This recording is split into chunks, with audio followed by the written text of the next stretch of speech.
We chant the peace chant.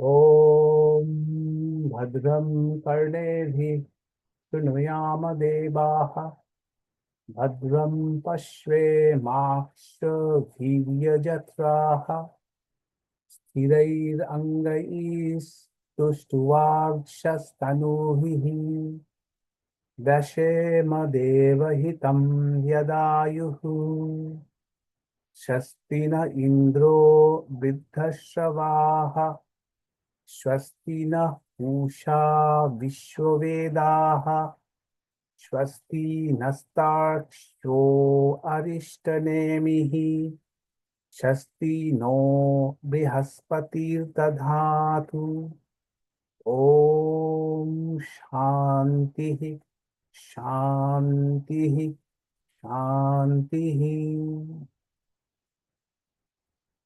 So we are in Mundaka Upanishad towards the end. Now the Upanishad is wrapping up everything. And quickly, before leaving, Upanishad is telling us some important points about spiritual life. In last two verses, we saw that the Upanishad emphasized four qualities, four virtues, which are necessary for success in our spiritual quest. Can we quickly go over them? Do you remember them? The four important virtues and qualities, those were mentioned in the last two verses. Okay, just a minute. I have to unmute you. Okay, please go ahead. Alertness. Alertness, right? Alertness. Alertness about, just a minute. Alertness about what? About everything, so that you're always sharp in your perception and that you're attentive to the goal. True, true. This is one important concept I would like to elaborate a little bit, that alertness is such a quality that if we start becoming alert in spiritual life or spiritual goal, that alertness also overflows into other areas of our life, I have personally seen that spiritual people, spiritual seekers are in general much more alert than their counterpart. Alert in the sense of in whatever they are doing, why they are doing, with a purpose, doing work with a purpose. They have much more focus on what they are doing, why they are doing. This alertness, they are not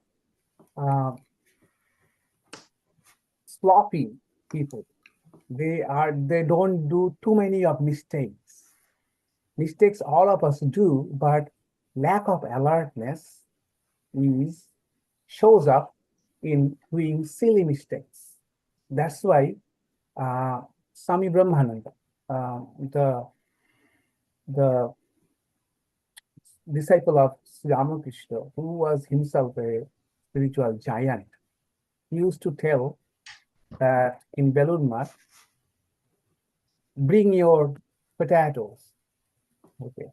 In Belur Math, the novice brahmacharis, they have to work in the garden, they have to work in the kitchen. And one of their job is to dressing the vegetables. And a lot of potatoes are used in Belur Math, as in Bengal. So they have to peel a lot of potatoes daily. Swami Brahmananda used to say, bring the potato you have peeled, I can tell the quality of your meditation. How well you meditated, or how well do you meditate? I can tell by seeing the potato you have peeled.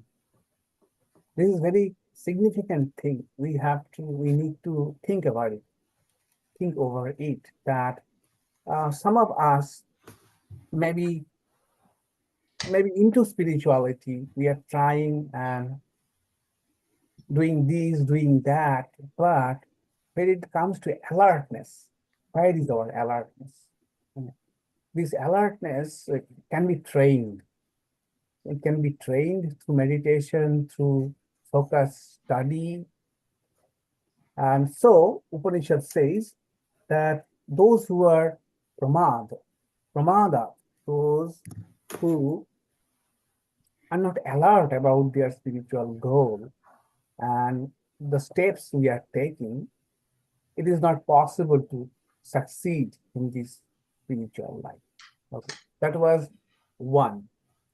What was some other virtues or qualities? Curbing our distractions and the renunciation, alingat, that external, internal renunciation. Yeah. So letting go Letting of lower goals, letting go of unnecessary things, letting go of things which are holding us in our spiritual progress. And with reflection, we can find out there are some patterns which we repeat, some habits we have built into, which are detrimental for our spiritual progress, spiritual life. So we have to let them go. Let them go. That is one thing, lingo. What was the third component, third virtue? Yearning to realize our true nature rather than just intellectual understanding. Right. Seeking, real seeking, real yearning. Which was jam evo esho brinute. So one who really seeks their spiritual progress, or those who really want to have spiritual experiences, they succeed in this path. And one is left. What was that? Strength. Balahini. Strength. Yeah. What was the strength? Strength, internal strength, external. Strength of conviction. Conviction. Right. And this conviction comes from? Practice. Practice. Yeah. This strength of conviction does not come in a day. Okay. It might come in a day, but intellectually. And the problem with intellectual conviction is needed, but intellectual conviction is fragile. Especially when we need them the most, at the time of crisis, at the time of problems, when we break down, then intellectual knowledge does not help us much. Okay.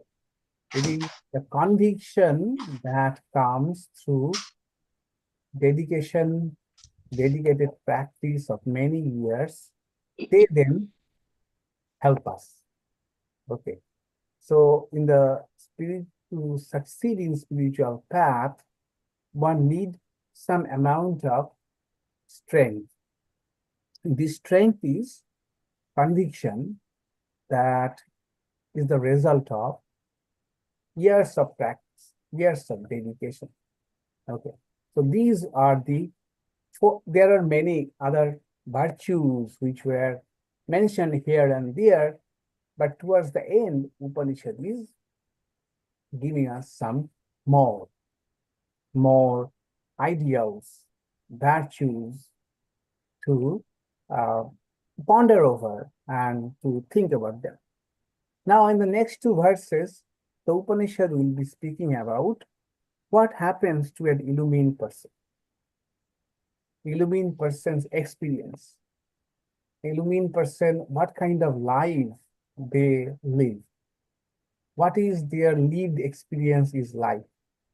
And what happens to them when they finally die. That is, when their physical body drops off.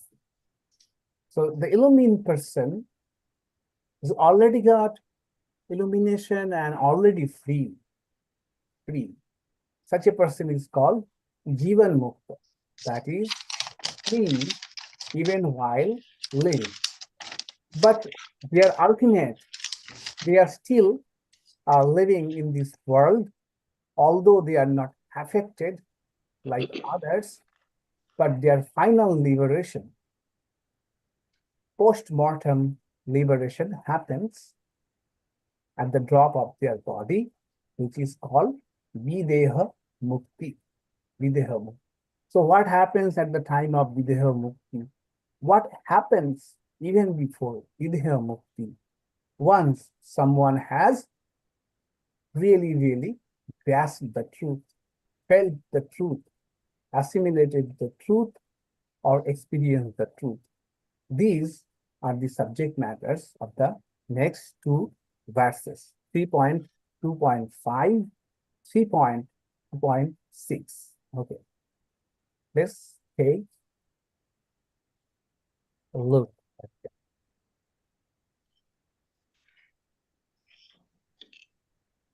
So these are about the sages, the seers. What happened to them? Saṃprāpya enam ṛṣayaḥ jñānatṛptāḥ kṛtātmānaḥ vītarāgāḥ praśāntāḥ te sarvagam sarvataḥ prāpya dhīrāḥ yuktātmānaḥ sarvam eva āviśanti. Having attained this self, the sages, content with knowledge, perfected in themselves, free from attachments, and tranquil. Those wise ones, having realized the all-pervading and universal self, united with it, enter everything entirely. A lot to chew. A lot has been said about the sage, the ṛṣayaḥ. So, first is ṛṣayaḥ. The ṛṣayaḥ, rishi, the word has come from rishi. Plural of rishi is ṛṣayaḥ. So most of us have heard the word ṛṣayaḥ. It has come from the verb rish. Rish means to see. To see. Okay. That means what all of us can see. It is not definitely not that kind of seeing, that kind of vision Upanishad is speaking about. But here, seer means those who can see the spiritual reality, to whom the spiritual truths are revealed. They are also called the Upanishadic poet, Upanishadic poet. Their mind was such that these truths were revealed to them. There is a pure mind, a spontaneous mind, curious mind, a mind which is open, which is receptive. Such a mind, to such minds, the spiritual truths are revealed. They are called ṛṣayaḥ. Okay, so they saṃprāpya enam, they have attained this truth. Saṃprāpya, prāpya means they have attained. Okay. And saṃprāpya means they have attained it correctly. They have understood the truth correctly. Correctly, that's why saṃprāpya. Sammak rupena prāpya. Just not they have realized the truth anyway, but they have realized it the proper way, the correct way.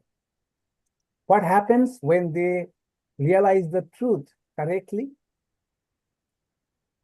And see, saṃprāpya enam. We say that this knowledge cannot be attained because Atman is always present. Whenever we get something, it means we can even lose something. These logics are put forward very argumentatively that it's a one school of Vedanta. They says that this will happen. Just you have to cognitively start thinking different. Okay, there's nothing to be attained, nothing to be done. It is all about understanding. The thing is, Upanishad is telling saṃprāpya enam, that is, after having realized it. That means there is a point. There is a point before and after. Okay. There is a point of before illumination, after illumination. So that illumination has to be worked out. It has to be worked out. That's why saṃprāpya enam, after having realized this. Okay. So it won't happen simply if we don't do anything. Secondly, this point we miss out a lot. Many people think, look, spiritual experience is also an experience. Mystical experience is an experience. And any experience is just an experience. It will come and it will go. So we should not strive for them. We should not put much value into them. Have you heard this logic? You have heard? Have you heard this logic? What do you think about this logic? That if spiritual experience is an experience, it will come and go, and we want to go beyond experience, then why should we bother about spiritual experiences at all? What do you think about this? Yes, Mrs. Carter. So the more spiritual experiences we have, the less involved we are in worldly things. Yes. And that gives us a taste. Taste. A taste to help Right. us move us along. Right. That's a very practical thing. Yes, Preetiji, yes. What do you think? Pranam Maharaj. Mm. Well, I think if it's a spiritual experience, it should change our character in some way or form. And Exactly. yeah, Exactly. It's transformative. Transformative. Exactly. So, all experiences are not alike. All experiences are not alike. Okay. We cannot club all types of experience into one set called experiences alone. In our own life, we have so many types of experiences. Some are mundane, one small experience might have changed our whole life. Is not it? If we look back, there have been small experiences, one simple experiences, but they change our understanding about ourselves, about the world, maybe topsy-turvy. Totally they change. So experience is not only experience. Experience always has also a noetic quality. Noetic quality. That is, noetic means it also has some wisdom, some knowledge to teach us. Okay. So be aware of logics. When they say the spiritual life is not based on spiritual experiences, it is all about changing our thought pattern, that changing just intellectually, doing Shravana and Manana and, floating in the bliss of this intellectual joy that I am everything, all of these, and experiences count for nothing. So be aware of those logics. These logics have come from a school of Vedanta called Vivarana. Under Vedanta, there are several sub-schools. One is Bhamati, another is Vivarana.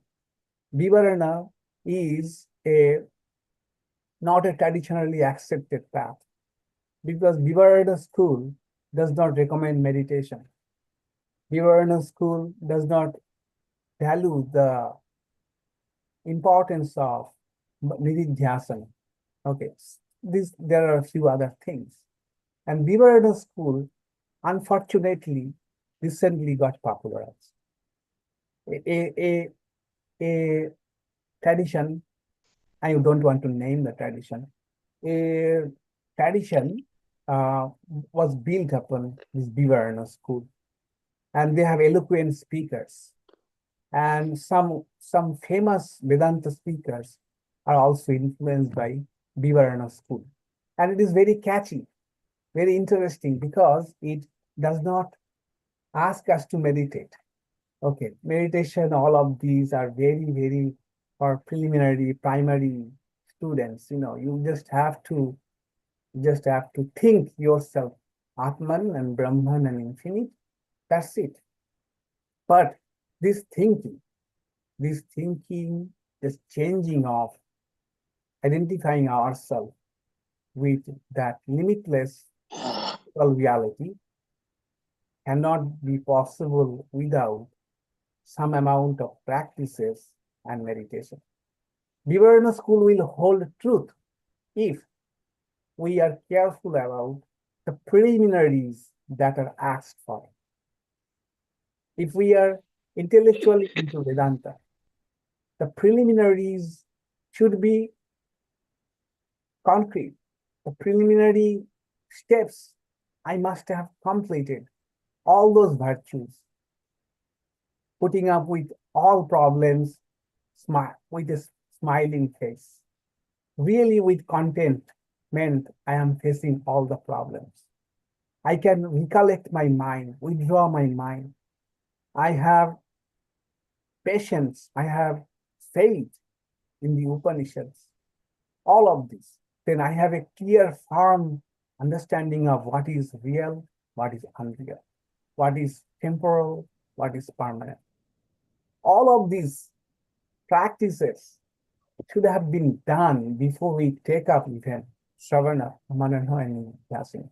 So the problem with that school, which recommends not meditation, nothing else, we'll see that they will skip over even the preliminary spiritual practices. So most focus of Vivarana school is on Shravana. That is, keep on listening Upanishad again and again and again. If we can listen it well, if we can understand it well, this itself will lead us to the realization. Okay, that is the Vivarana school. But frankly speaking, in India, where the seat of Advaita Vedanta, this Vivarana school is not a mainstream school. No Acharya of Vedanta, those who have, advanced a lot, whose life speaks for themselves, you will see all of them value spiritual experiences, meditation, and all the other spiritual disciplines. Okay, I took longer time than I ever thought even, but I wanted to make it clear to all of you because nowadays, a lot of confusion may happen depending upon what we are listening to. So it's the age of attention economy. We should remember that. So attention is extremely important for now. So anything normal would not catch our attention.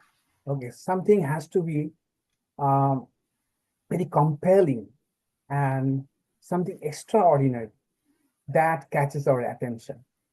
So what happens is sometimes we come across videos and talks which are extremely compelling. And we are telling counterintuitive things as it were. We have to be very careful. We have to be very careful that is it the path recommended by most of the masters or not? Okay. Subhash, you want to add something? Yeah. So the other school which stresses on Bhamati. meditation also is called Bhamati. Bhamati. Yeah. Okay. Oh, so the saṃprāpya ṛṣayaḥ jñānatṛptāḥ. Having achieved this state, having attained this state, and having attained it correctly, what happened? 4 things happen in these sages. After they realize the truth, what happens? They become jñānatṛptāḥ. That is content, fully content. And what is the contentment about? This contentment has come from knowledge, jnana. What kind of knowledge? Not any kind of knowledge, but the direct realization of the self, the aparaksha unubhuti of the self. All other knowledge that we have, we can read, we can see, all of these, none of them will give us permanent satisfaction. Always there will be something more to know, more to know. But the spiritual knowledge, which we started with, by the way, paravidya. Remember, at the very beginning, 2 types of knowledge. Aparavidya, with which we know everything else. Then paravidya is what? The spiritual knowledge. Paravidya alone satisfied us completely. Why? Why paravidya satisfies us completely? What do you think?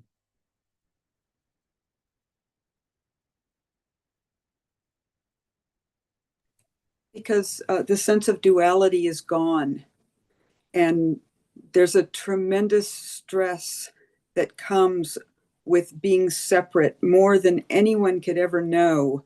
And so once there's the unitive state, or oneness, that all just completely drops away.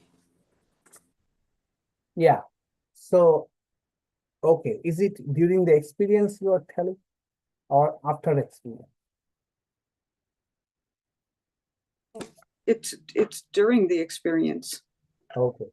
Yeah, but there's lingering, memory of it that can last a long time. Yeah.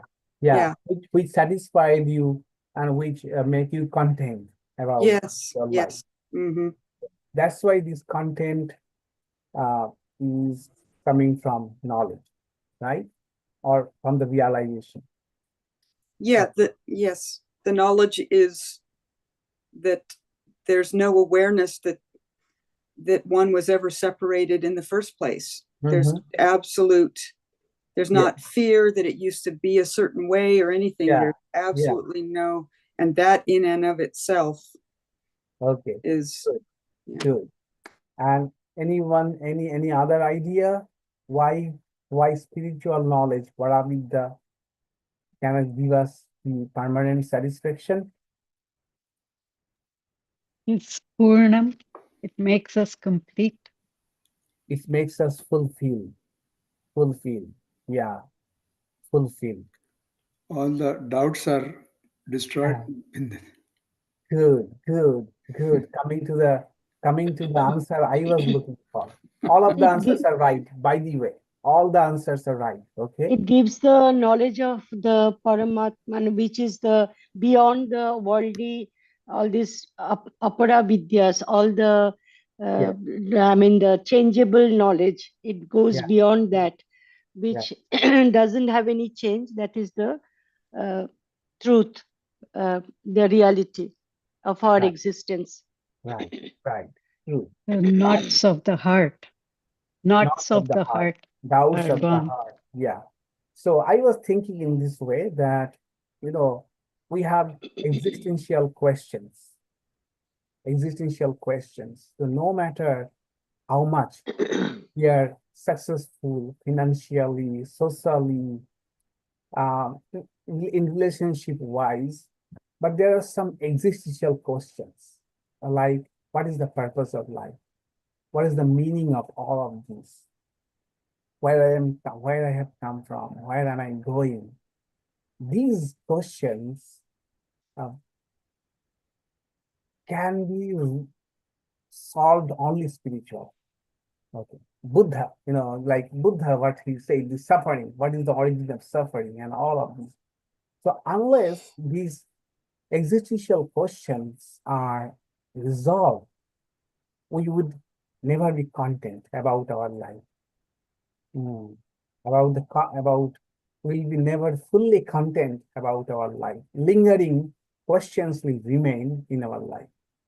And spiritual knowledge, paravidya, is one of the most potent ways of answering these existential questions. The purpose of life, the meaning of life, where should I go?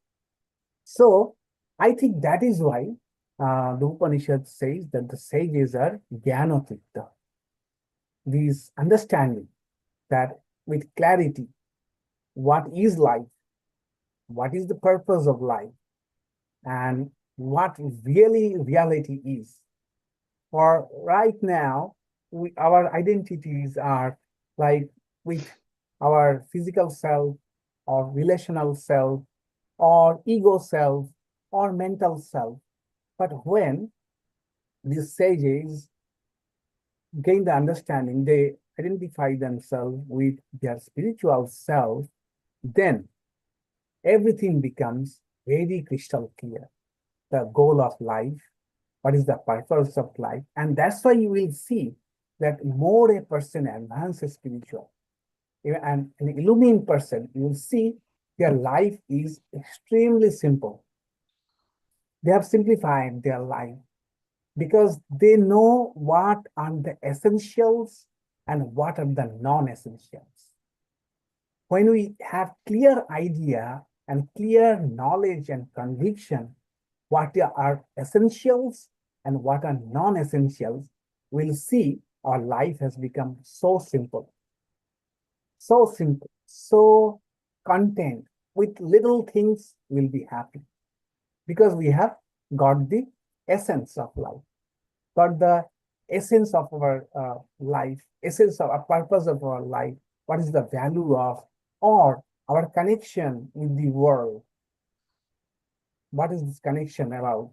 We all realize all of these are based on the spiritual principle. So they become content. That is my idea of why Upanishad says that when the sages, they correctly have the understanding of the paravidya, spiritual knowledge, they become jñānatṛptāḥ. They are content because of not other things. They are not content because the weather is good. They are not content because the food was good. They are not content because of any other thing, but they are content because of this spiritual knowledge, okay, which has dissolved all the doubts, all the questions about life. So they are content. Okay, that was one characteristic. They become jñānatṛptāḥ. Then second one is kṛtātmānaḥ. That is, they are established in their true spiritual self. As I was telling, kṛtātmānaḥ means we may think up this way, that just as I mentioned, that we have, as it were, different self, right? So my back is hurting, then I am thinking myself mostly in terms of my physical self. My identity then becomes my body, because my body is in need now. Okay. Then sometimes I am thinking about future, worrying, or ruminating. These are now then I am identifying myself with my ego self or mental self. Okay, rather mental self. Then when our prestige is hurt, what? I was treated like that. That is, we are identifying ourselves with our ego self, ahamkar. Okay. Then sometimes we identify ourselves as relational. I am dad, I am mom, friend, sister, brother. I am identifying now myself with that kind of self. But underlying all of this and the basis of all of this, according to Upanishad, is our spiritual self. I was thinking that, this correct translation of Atma should be spiritual self. When we try to translate Atma as self, of course, in our circle we know it, but to be more accurate, I would say Atma is our spiritual self. Atma is our spiritual self. Atma, the word itself means self, what we think about myself, my knowledge about myself, okay, what I regard myself as, that is Atma. So sometimes in the Upanishad, Atma means even our physical body. We have seen at many places Atma means our physical body. Sometimes Upanishad say Atma to mean our energy body, the 5 vital forces. Okay, but the most important Atma or Atma per se of the Upanishad is our spiritual self. Spiritual self. So what happened to the sages? They become vītarāgāḥ. They are established in their spiritual self. That is, most of the time, they are identifying themselves with their spiritual reality, the spiritual substratum. Okay. So what is the promise of that? It is most fulfilling identity. All other identities, all other relations are fragile. Right now, my body is fine, it's not giving me any trouble, but suddenly I may say, how do you know that you are aging? That without any reason you will get sprained. Without any reason, you can get stressed in your body. Okay. Just while wearing, just putting on your socks, and you got suddenly a muscle pull. Okay. That's when you know that you are aging. So the point is, these are volatile. Right now, I'm feeling good, it might change. Right now, I am feeling healthy, it might change tomorrow. But identifying ourselves with our spiritual self, which does not change, it gives us tremendous fulfillment. And moreover, you know what? Secure. If we are anchored to something, we know which would not change. And the reality is also limitless reality, and we are anchored to that reality every moment. That gives tremendous security. If we don't take it so seriously, we don't pay much attention to this fact, but actually, most of our stress, most of our anxieties are about insecurity. We are insecure, feeling insecure about the future, insecure about uncertainty. But the moment-to-moment security comes when we start identifying ourselves with our spiritual self, Atma. And that is what happens to these sages. So they are kṛtātmānaḥ.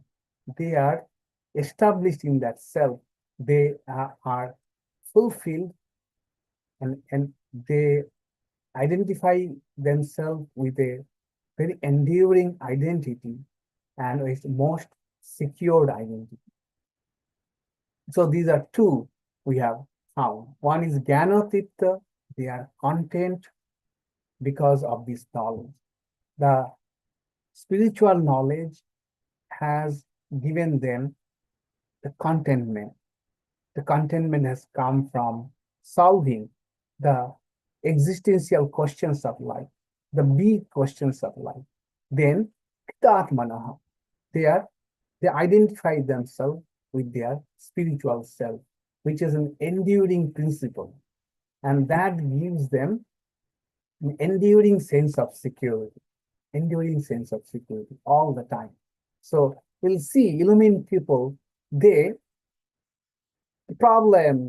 also go through problems. They also go through different situations of life. But we shall see they are not at all bothered, anxious, insecure.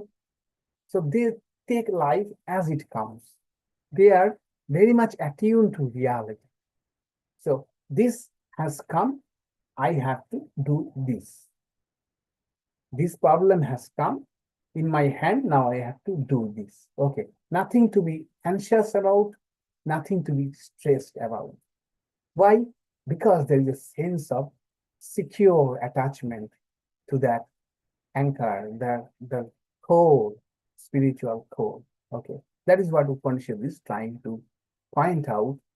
The second quality of an illumined sage. What is the third? Third one is vītarāgāḥ. That is, they have gone beyond the attachments of life. That is, no more stickiness in their emotions.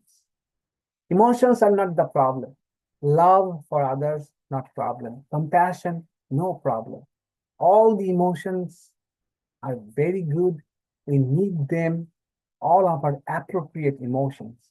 Only problem is the stickiness of emotions. They remain. So we know something is not doing any good to us, but we still cannot let it go. Because I have found a false sense of security in that thing, or in that person, or in that relationship, even if now it is become toxic, but I am unable to let it go. That is called attachment. But these sages, after realizing their spiritual nature, they have attachment to nothing else.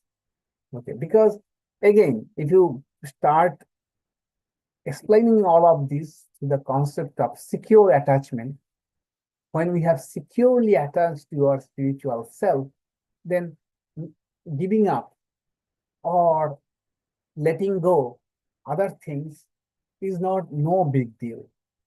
No big deal. Okay, no big deal for us. It is just like moving out from a small house to a larger house.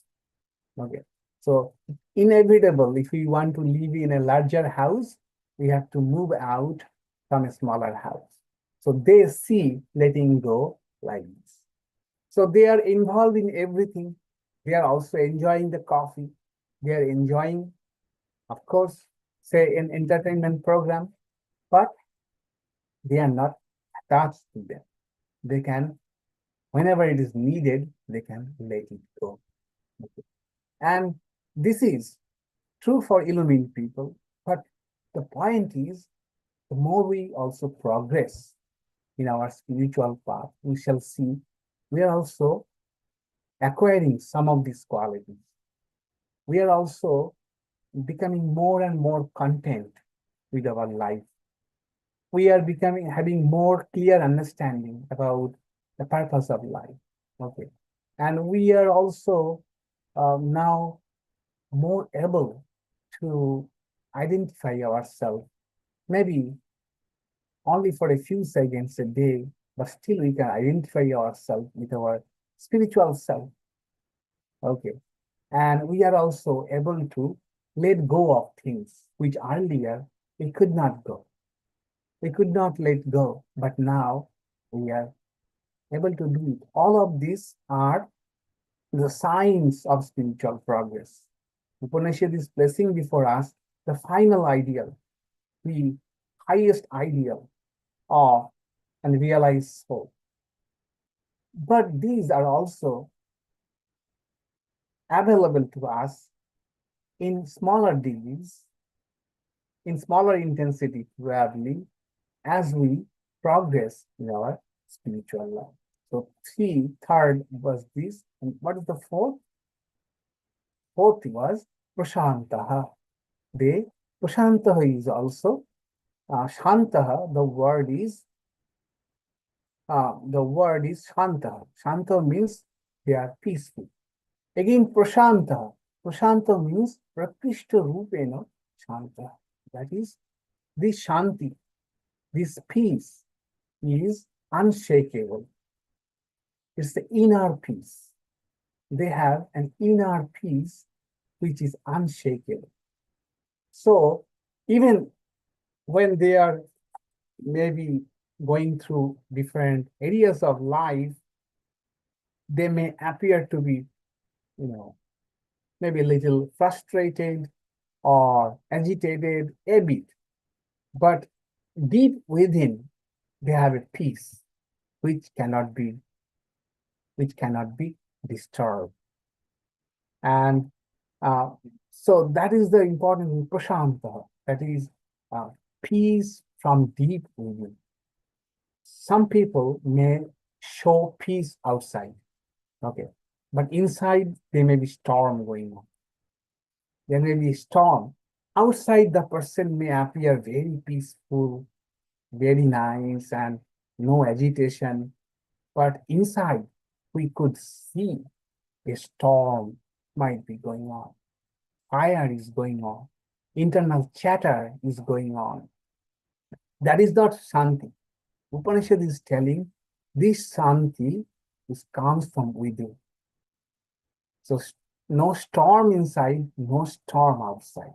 Okay, that becomes a reality for an illumined soul. So inner peace, a freedom, a peace which is incorruptible peace. Yes, incorruptible peace, a peace which cannot be broken. So it's all about a movement from restlessness, which we are. So the movement is from restless to contentment and mastery of our mind. And what happens to these sages? Sarvagam, sarvataḥ, prāpya. The sages realize the self. How? Sarvagam, which is all-pervading self. Sarvataḥ, which is universal, indicating that this Atma, the spiritual reality, is the essence of everything. It is essence of everything. It is the foundation of everything. And then entering everything. They sarvam eva āviśanti. Having realized this reality, they see, they feel that the same spiritual reality is present everywhere, and it is the universal. There is no thing where this spiritual reality does not exist. And so what happens? They enter into this all-pervading reality. When?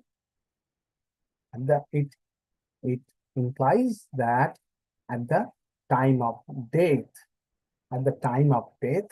they break away from their bodily bondage and enter into that infinite reality. Just like an ocean. In an ocean, a drop of water is merging into a drop of water. So while living, they live in this infinite, and also while dying, as it were, there was a fine line that was demarcating the person. The person has become universal. The person has become sarvatma bhava.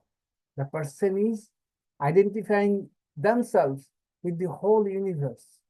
They are identifying themselves as limitless spiritual reality. But still, the restriction or limitations of the physical body, as it were, holding the pot, as it were, the space within the pot and the space outside the pot are the same, but as it were, the pot was a hindrance, as it were, a hindrance, an obstacle for the space within the pot.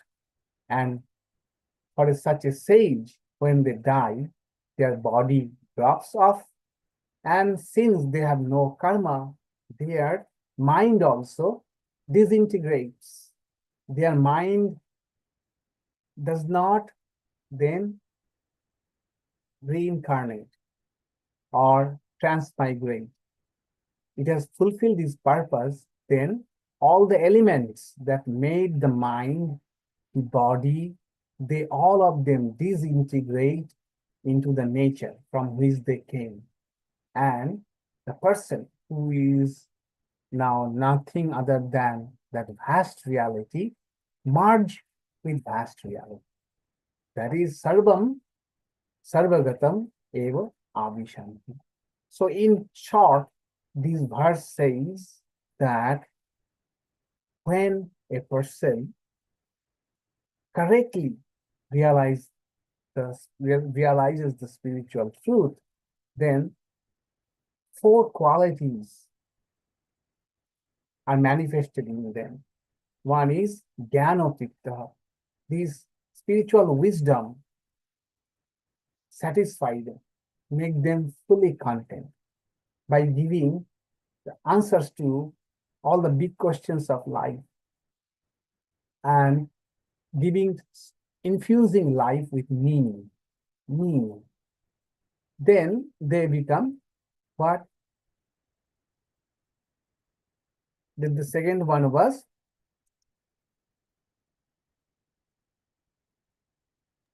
is jñānatṛptāḥ. kṛtātmānaḥ. kṛtātmānaḥ. Right. Kṛtātmānaḥ. Kṛtātmānaḥ means? Purpose. No. Kṛtātmānaḥ means established in spiritual self. Kṛtātmānaḥ. Kṛtātmānaḥ means they have done. What they have done? They're done with their realization. Okay, they are established in their spiritual self. They identify themselves with their spiritual self. That is kṛtātmānaḥ. Okay, and this identifying ourselves with our spiritual self is a source of security. Okay.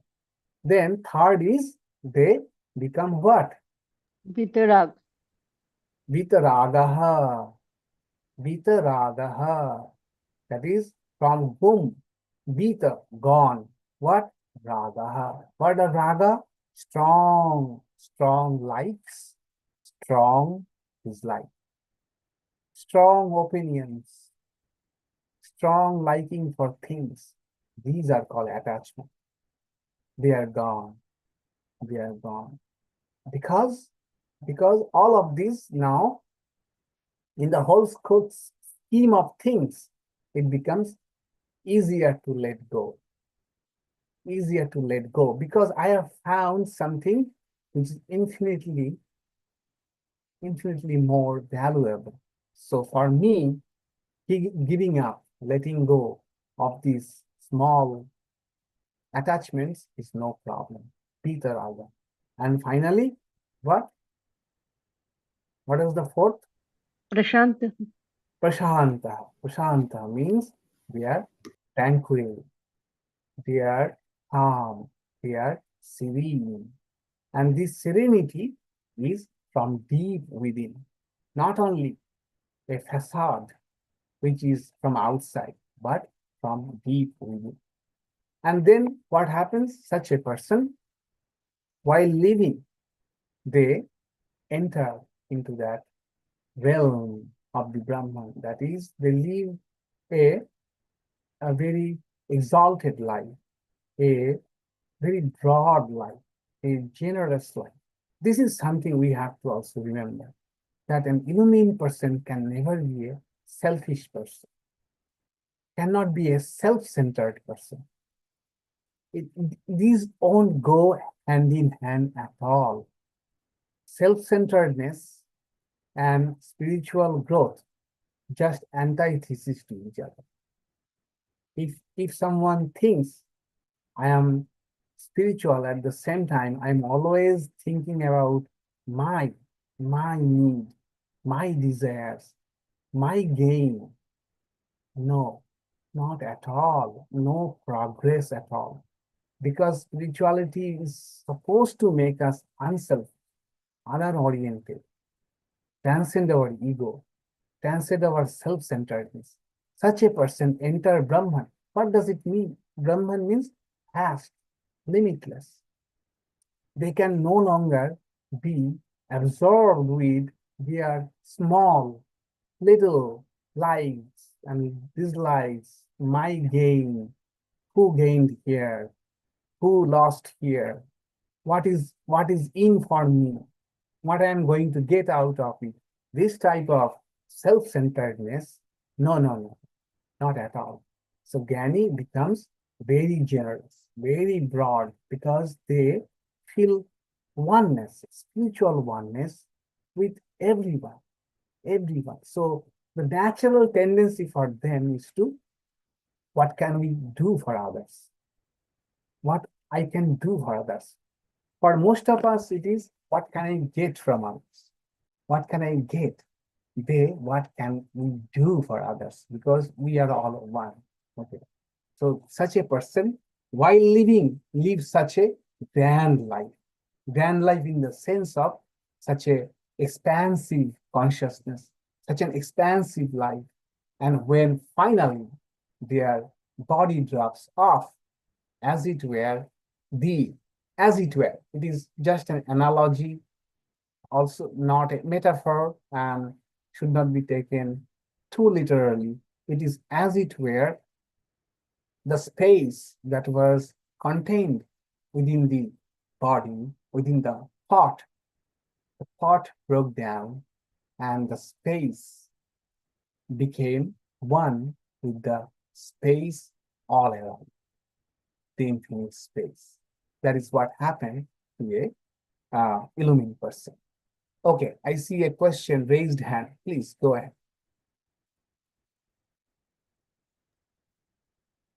Yeah, I forgot my question actually. I think I was I think I was trying to figure out this business of detachment. Is it something that will happen naturally through our spiritual progress? Or is it something that is an intellectual process where you have to constantly work really hard and read and so how can you speak to that a little bit, please? Yeah, exactly. So detachment that Upanishad is speaking about will come ultimately from realizing the truth. Okay. The ultimate detachment will come from knowledge, having realized the truth as it is. But for us, we have to practice detachment. Okay, we have to practice detachment. How do we practice detachment? Only when we see the, broad picture, the big picture. In the big picture, we'll see that many things are binding us down, bogging us down. Then we have to exercise. We have to exercise our muscle of letting them go, small things.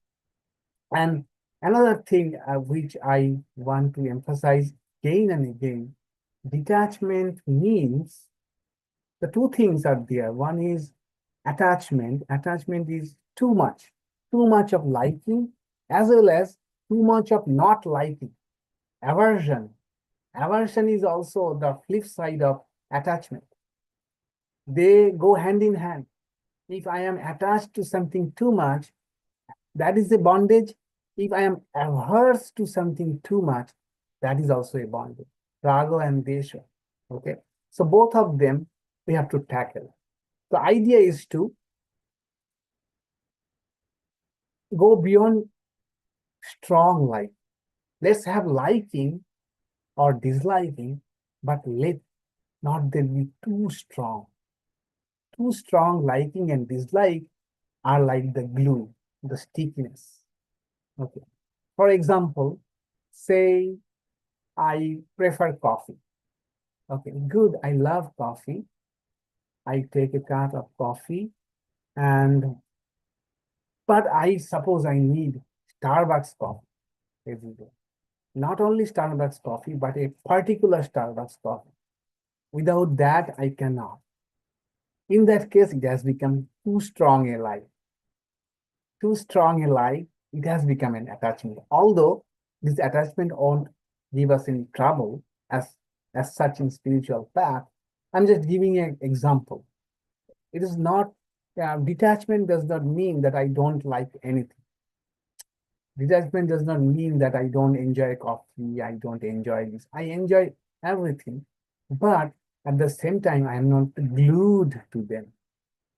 When it comes to spiritual progress or spiritual life, those strong likings or strong dislikings, are they helping me or not?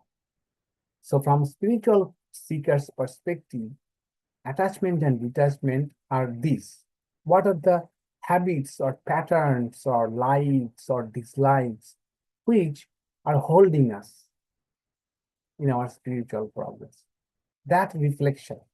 Okay. If we reflect, we'll see it will be easier for us to let go. Okay.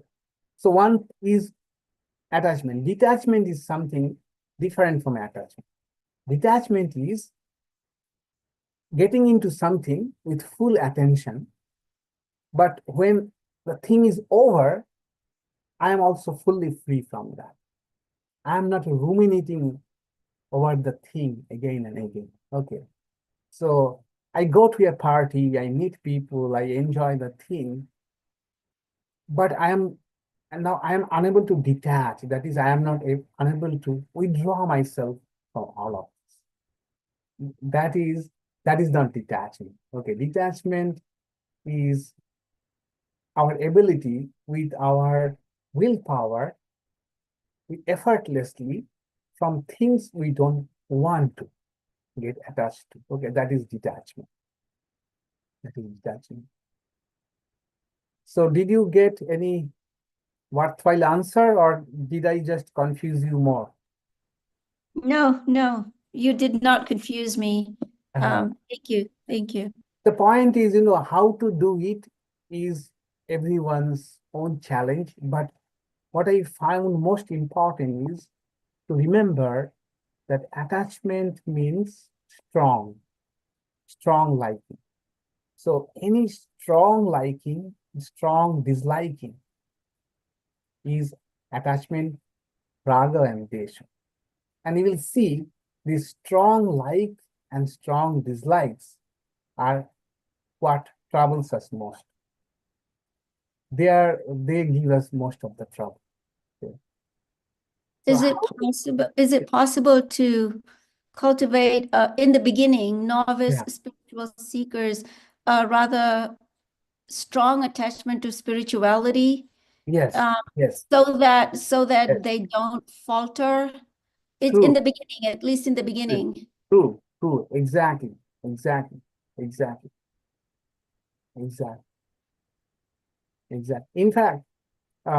raga and desha itself, but no problem for a person who has no spiritual interest. Okay, they are wallowing in raga and desha, and that's their way of life. They are happy with being in the ocean of raga and desha. Sri Ramakrishna said that why these things become important. Only when we are aspiring for something higher, then only comes the question of letting them go, right? Simply just letting go has what value? Only if we place something higher, for this I am letting go of my lower attachments. Then only it becomes valuable, right? So your point was correct, that the more we focus on the higher purpose, higher goal, the easier it will be to let go of the lower things. Lower things, yeah. Yeah, so that was my original question. Does the attachment fall off on its own? Or We have to yeah. practice. Mm. And for practice, we not only have to practice those moments when we get attached, but also we have to reflect and we have to think in when time permits, what are the things I am attached to and why am I attached to? Well, this type of questions, we need not try to answer these questions immediately, but just grapple with these questions, that what I am every day attached to. Okay, and why am I attached to? And we will find that the story goes many, many years back. Many, many childhood memories. In some childhood days, I used to take something which is still influencing my like and dislike for something. All of these are very interesting part of ourselves. So reflection helps. Reflection helps us to see the pattern, and then we can take action. Okay. So Maharaj, is it not one of the prerequisites for knowledge, viveka, vairagya? Yeah, prerequisite, it is the practice. It is the practice. Yeah. Yeah, Mrs. Carmen. Just a second ago, when you were talking about people being attached to looking back at things, and I've been studying Buddha's the 5 aggregates. And that's what he calls volitional formations. And I love it because volitional means you have a choice. So you can look in your mind and say, oh, that person was just so mean to me and I'm still suffering 6 years later. And that's an attachment, a negative attachment. And Buddha calls that a volitional formation. You're forming it yourself. You can choose to stop. Look at your mind and say, okay, I don't have to do that. So I don't have to have a grudge against that person. We have a choice. It's the aggregates, he says, we are creating this small identity, our ego, which we know is all here know that isn't our true self. Yeah. And so that's just one of the 5 aggregates, the volitional, where you can look at your mind and say, I'm going to change how I react to the situation because I'm thinking of my little ego self when this happened. And I don't believe in that little ego self. So this stuff doesn't matter. Yeah. To me, that's a very freeing. Yeah, liberating. Exactly. It gives us a choice. It is as it were. Yeah.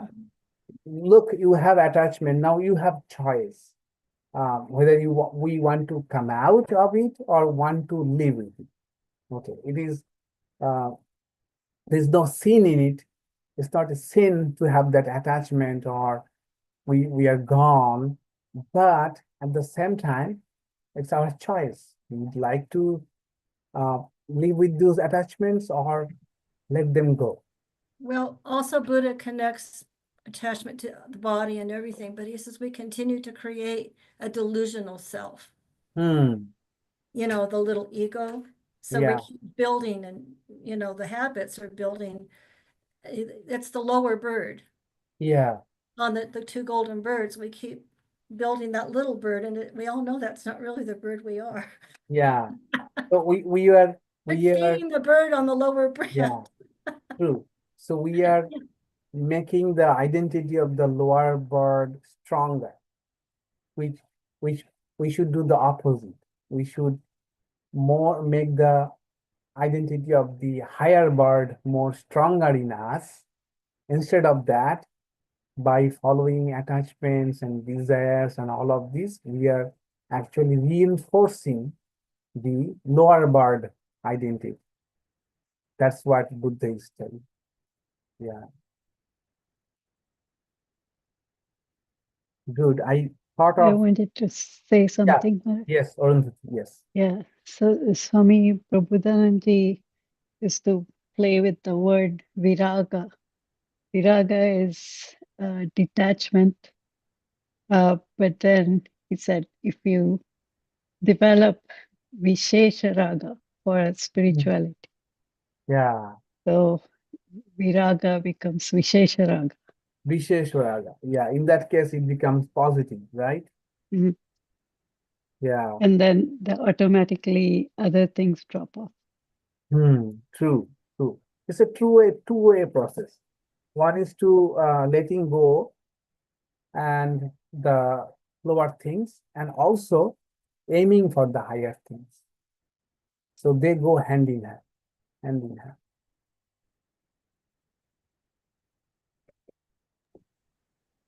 Yes, Purni? Okay, so I'm going to be a little bit of a troublemaker now and play devil's advocate, because it's all fine and dandy about, thinking lofty and having a greater perspective and all that. But I mean, it brings me back to the whole Arjuna and Krishna in Bhagavad Gita, when he has very logical or seemingly very lofty ideals of not wanting to, of giving up on the battle. But, so while it's good not to focus on the lower bird, I'd like your comments on doing a duty which is required, and some of that for us in this transactional world involves being, having some focus, because we can't just all just be renunciates and not. So can you just speak to that? Yeah, of course. So attending to other duties, other obligations, they are not against spiritual life. And doing all the duties without being attached is possible, very much possible. And that is what we are trying to do, all of us trying to do. Okay. So, so what was the problem? Problem is, do you want to mean that to live in day-to-day life, it is impossible to escape attachment? No, I mean, I think you kind of said it when you said, don't attach yourself to the fruits of that, but just do it. Yeah. And so when while you understand that in doing it, don't get too carried away, even in that duty, that, that you become focused on that lower bird identity. But at the same time, don't relinquish that in the attempt to reach the other. So that's what I wanted to. Yeah. I'm glad you brought that up. I mean, I was just toying with that. The thought came to my mind, because this is our constant struggle, right? Yeah. So, attachment does not mean that drop off everything. So, because even if you drop off everything, attachment is inside. It will not go away like that. Okay. So, if I leave everything out, then, but the mind will be vacuum. Mind has to be full with something like that. So that is the idea, that if we keep our mind to higher purpose, then it will be easier to let go of attachments which are not doing any service to us. Okay. There are many attachments which are good. Some attachments are even neutral. It is not doing any harm to my spiritual progress. So don't bother about those. Okay. But we have to bother about those attachments.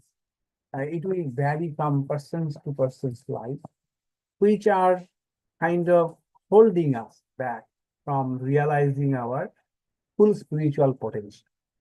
Those are the attachments that we have to gradually drop. Okay, gradually drop. Yes, Preeti ji, go ahead. Pranam Swaraj. Yes. Oh, you had asked a question, right? Yes. So yeah, you can read that. Yeah. Oh, yes. Is this identification with spiritual self, Atman, is what Swami Brahmananda referring to when he says spiritual life only begins after God realization. So he said that spiritual life begins with samadhi. Samadhi, okay. Okay. Samadhi is the first spiritual experience. That is a momentous spiritual experience. That is the beginning of spiritual life according to Swami Brahman. It is true in the sense that our idea of spiritual life is all theoretical, hypothetical. We have seen some people, we have read, we have faith, and all of these are appearing, they are sounding true. So some faith, with that we are progressing. But unless we have, a genuine spiritual experience, even of a lesser kind, not like a samadhi, then we will not get motivated, motivated to remain in the path. We are still in the darkness. Okay. So he said, in that sense, spiritual life starts from samadhi. That is, when you have experienced something and you are convinced about the spiritual life, then it has begun. Then the real struggle has begun to remain attuned to that high state.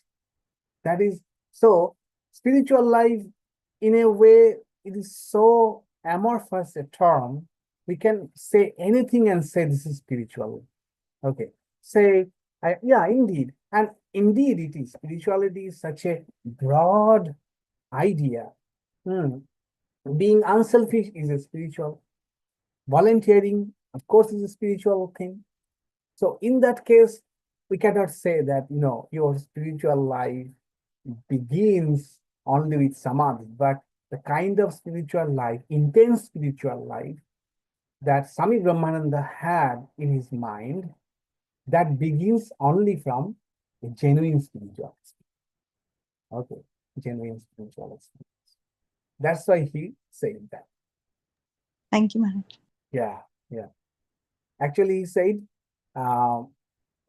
spiritual life begins from nirvikalpa samadhi. Yes, Maharaj. I also remembered after I showed that, yes. Nirvikalpa samadhi. That is samadhi without any form. No form, no idea. So he was mystic, and to him, spiritual life began only from that kind of highest experience. It is almost like, like there are some athletes who are good athletes, but they say that my athletic career began after Olympic. You got it? Got it. Maybe they have been running marathon from childhood, but really, they consider that their athletic career started only after receiving the Olympic, or say after Boston Marathon, my athletic career really took off. It's almost like that. Swami Asheshananda Guru, he used to always say that spiritual life started after Nirvikalpa Samadhi. In all his lectures, he used to say that. Yeah, I remember. Portland. Yeah. Yes. Yeah, he was indeed a very realized and mystical soul.